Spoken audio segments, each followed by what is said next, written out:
नमस्कार दोस्तों, स्वागत है आपका अपने YouTube चैनल इम्पोर्टेंट एमसीक्यू पर संदीप में। दोस्तों आज के इस वीडियो में हम पढ़ेंगे मानव शरीर से संबंधित सभी अति महत्वपूर्ण प्रश्न।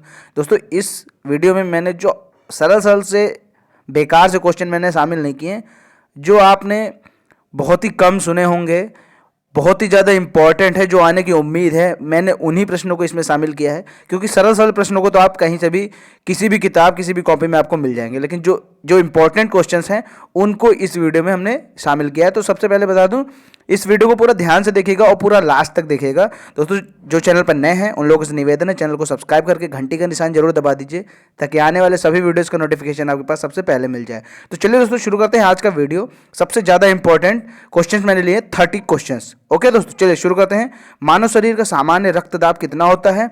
120/80 mmHg। ठीक है, ये होता है मानव शरीर का सामान्य रक्तदाब। ठीक है, और रक्तदाब को मापते किससे? स्फिग्नोमेनोमीटर से, स्फिग्नोमेनोमीटर। आगे देखते हैं, अगला प्रश्न है, यूरिन का पीला रंग किसकी उपस्थिति से होता है? तो वो है आपका यूरोक्रोम। ठीक है, याद रहेगा, यूरोक्रोम से होता है। और यूरोक्रोम का निर्माण कैसे होता है? हीमोग्लोबिन के विखंडन से यूरोक्रोम का निर्माण होता है। आगे देखिए, मानव में कौन सा अपशिष्ट पदार्थ उपस्थित होता है? तो वो है आपका यूरिया। ठीक है, और अगर बात करें मछली में कौन सा अवशिष्ट पदार्थ उपस्थित होता है? तो अमोनिया। और जो बर्ड्स और डेजर्ट एनिमल हैं, जो रेगिस्तान में रहते हैं, उनमें कौन सा अवशिष्ट पदार्थ होता है? उनमें होता है यूरिक एसिड। ठीक है, चलिए आगे देखते हैं। अगला प्रश्न है, शरीर का कौन सा अंग कभी भी आराम नहीं करता है? वो है हृदय। हृदय के बारे में कुछ और जान लेते हैं। हृदय को सबसे व्यस्त मानव अंग कहा जाता है, और हृदय ही शरीर का जो रक्त होता है वो पंप करता है। और इसके पंप करने की क्षमता कितनी होती है? 4.5 लीटर प्रति मिनट। ठीक है दोस्तों, चलिए आगे देखते हैं। अगला प्रश्न है, मानव शरीर में कुल कितनी अस्थियां होती हैं? तो 206। बात करें नवजात शिशु की, तो नवजात शिशु में 270, या आपको ऑप्शन में मिल जाए 300। दोनों ऑप्शन सही है, 300 और 270। ठीक है, चलिए आगे देखते हैं। अगला प्रश्न है, मानव शरीर में कुल कितनी मांसपेशियां होती हैं? तो 665 मांसपेशियां होती हैं। और कभी कभी 665 ऑप्शन में ना मिले तो अगर आपको 700 भी मिल जाए तो 700 भी करेक्ट आंसर है।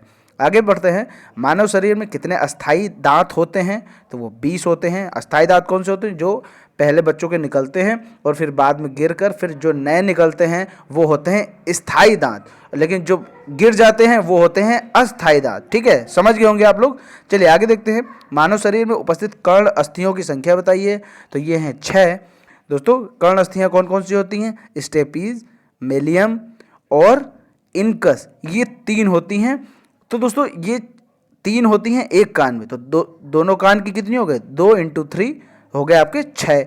और जो बात करें सबसे छोटी हड्डी की, जो कान में ही होती है, स्टेपिस शरीर की सबसे छोटी हड्डी होती है। चलिए आगे देखते हैं, मानव शरीर में सबसे मजबूत भाग कौन सा होता है? तो वो होता है इनेमल, जो कि दांतों का होता है, जबड़े में होता है। आगे देखते हैं, मानव शरीर में कितनी जोड़ी पसलियां होती हैं? तो ये 12 जोड़ी होती हैं, टोटल 24। आगे बढ़ते हैं, मानव शरीर में कुल कितने कशेरुकी खंड होते हैं? तो 33 होते हैं।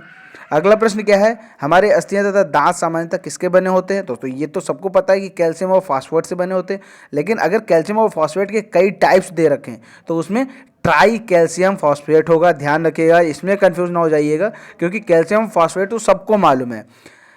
अब जो भी ऑप्शन आएंगे वो थोड़ा बढ़ा के दिए जाएंगे। इसमें कौन सा ऑप्शन सही हो? ट्राई कैल्शियम फॉस्फेट सही उसका उत्तर होगा। ठीक है दोस्तों, चलिए आगे देखते हैं। अगला प्रश्न क्या है, मानव शरीर में कुल कितने प्रकार के दांत होते हैं? तो 4 प्रकार के होते हैं, इंसीजर्स, कैनाइन, प्रीमोलर और मोलर। चलिए आगे बढ़ते हैं, पीयूष ग्रंथि शरीर में कहाँ पाई जाती है? मस्तिष्क में पाई जाती है। शरीर की सबसे बड़ी अंतःस्रावी ग्रंथि कौन सी है? थायराइड। अगला प्रश्न क्या है, शरीर की त्वचा का रंग किसकी उपस्थिति पर निर्भर करता है? तो वो है मेलानिन। ठीक है, शरीर में पसीना किस क्रिया हेतु निकलता है? तो ये ताप नियंत्रण हेतु निकलता है। ठीक है, ताप नियंत्रण हेतु आपका पसीना निकलता है। आगे बढ़ते हैं, मानव शरीर का सबसे बड़ा अंग कौन सा है? तो वो है आपका यकृत। और बात करें इसके वजन की, तो लगभग 2.5 किलो का होता है इसका वजन। आगे बढ़ते हैं, अगला प्रश्न है, त्वचा का रंग किस पर निर्भर करता है? आँख की पुतली पर निर्भर करता है, आँखों का रंग, कि आँख भूरी है, काली है। ठीक है, रक्त नियंत्रण किस ग्रंथि द्वारा होता है? अधिवृक्क ग्रंथि द्वारा होता है। ठीक है, अधिवृक्क ग्रंथि। ठीक है, अधिवृक्क ग्रंथि की बात करें तो इसके दो भाग होते हैं।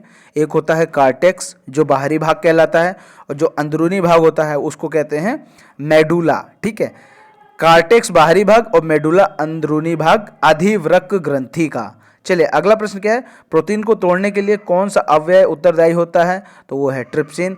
दोस्तों तोड़ने को बोलें या प्रोटीन पचाने वाला एंजाइम बोलें तो वो होता है ट्रिप्सिन। और दोस्तों जब डायरिया किसी मानव को हो जाता है तो डायरिया के दौरान यही ट्रिप्सिन जो होता है ये एंजाइम नष्ट हो जाता है। ठीक है, याद रखिएगा, अगर ये क्वेश्चन आ जाए डायरिया होने पर कौन सा एंजाइम नष्ट हो जाता है तो वो आपका ट्रिप्सिन होता है। ये भी मैंने आपको बता दिया। प्रोटीन पचाने वाला एंजाइम कौन सा है? ट्रिप्सिन। प्रोटीन को तोड़ने के लिए उत्तरदायी एंजाइम कौन सा है? ट्रिप्सिन। चलिए आगे देखते हैं। रक्त का पीएच मान कितना होता है? 7.4। रट लीजिए, बहुत ही इंपॉर्टेंट क्वेश्चन है। रक्त समूह की खोज किसने की? कार्ल लैंडस्टीनर ने की। और कब की? 1900 में की। ठीक है, इसके लिए इनको 1930 में नोबेल पुरस्कार मिला था कार्ल लैंडस्टीनर को। चलिए आगे बढ़ते हैं। अगला प्रश्न क्या है? मस्तिष्क का वजन कितना होता है? 1400 ग्राम का होता है। मास्टर ग्रंथि के नाम से किसे जाना जाता है? तो पीयूष ग्रंथि को मास्टर ग्रंथि के नाम से जाना जाता है। अगला प्रश्न है कोबाल्ट किस विटामिन में पाया जाता है? तो B12 में पाया जाता है। और इसकी कमी से कौन सा रोग हो जाता है? एनीमिया रोग हो जाता है। और B12 कोबाल्ट आपको किस किस भोजन में मिलता है? जैसा मांस हो गया, दूध हो गया, इनमें आपको कोबाल्ट भरपूर मात्रा में मिलता है। अगला प्रश्न है विटामिन ई का रासायनिक नाम क्या है?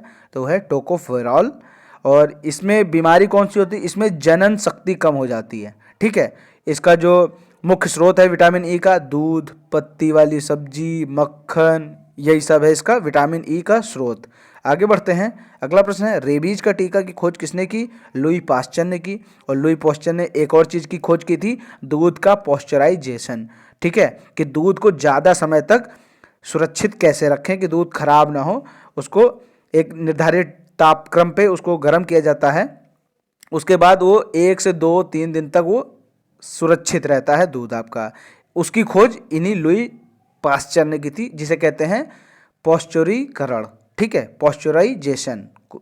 आगे देखते हैं एल्सा टेस्ट किसकी जांच हेतु किया जाता है? AIDS, HIV virus. ठीक है, HIV का आपको फुल फॉर्म पता ही होगा। आगे बढ़ते हैं। वर्णांता में मानव कौन से रंग में अंतर नहीं कर पाता है? लाल और हरा। ठीक है दोस्तों, तो ये थे आज के मोस्ट इंपॉर्टेंट 30 क्वेश्चंस। इन सारे क्वेश्चंस को आप रट लीजिए क्योंकि ये सभी परीक्षाओं में बहुत ज़्यादा इंपॉर्टेंट है, जितनी भी आने वाले आगामी परीक्षाएं हैं। ठीक है दोस्तों, चलिए बढ़ते हैं आज के विशेष प्रश्न की तरफ। डायरिया होने पर कौन सा एंजाइम नष्ट हो जाता है? मैंने अभी आपको बताया है, इसी वीडियो में बताया है। अगर आपने वीडियो ध्यान से देखा है तो इसका उत्तर आप जरूर करिए। चलिए दोस्तों, वीडियो को पूरा देखने के लिए बहुत बहुत धन्यवाद। अगर चैनल पर नए हैं दोस्तों, आपसे निवेदन है चैनल को सब्सक्राइब करके घंटी का निशान जरूर दबा लीजिए। और वीडियो अच्छा लगा हो तो लाइक और शेयर जरूर कीजिए। चलिए दोस्तों, मिलते हैं अगले वीडियो में। तब तक के लिए जय हिंद, जय भारत।